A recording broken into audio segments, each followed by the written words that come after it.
Chan sao pi cần ha mi thả ba chu a hung thogi cây cha lung cuối na vào đắng trăng kun dim no hun ser nu chung a cuối chín nung liền vui hồi chu ku tai an lên ti hung kiu chang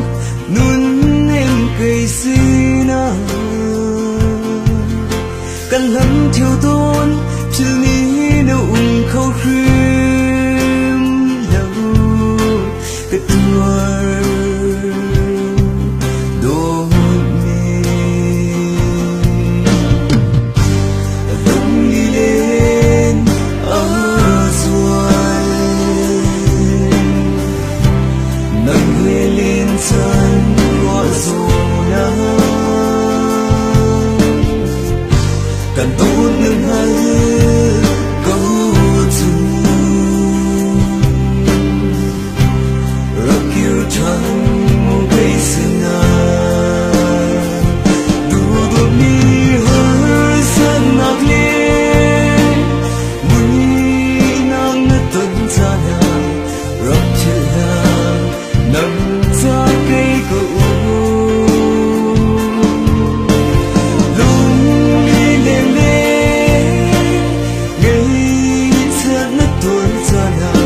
nâng lom xin lại lâu can tua pi pen na ne her chana kamin rap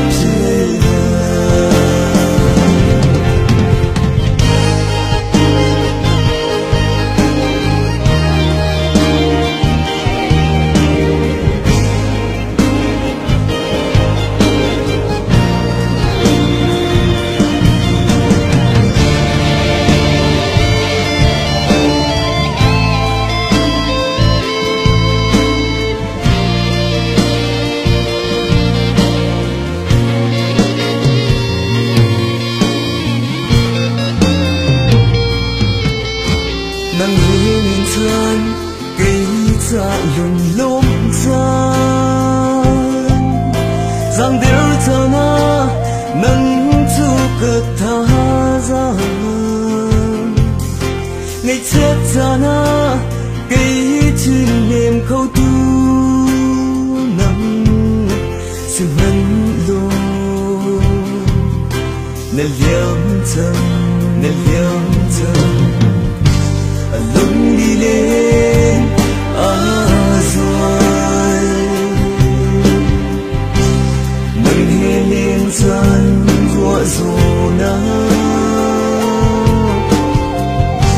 cần tốt nâng hơi câu chu rắc yêu thân một cây sina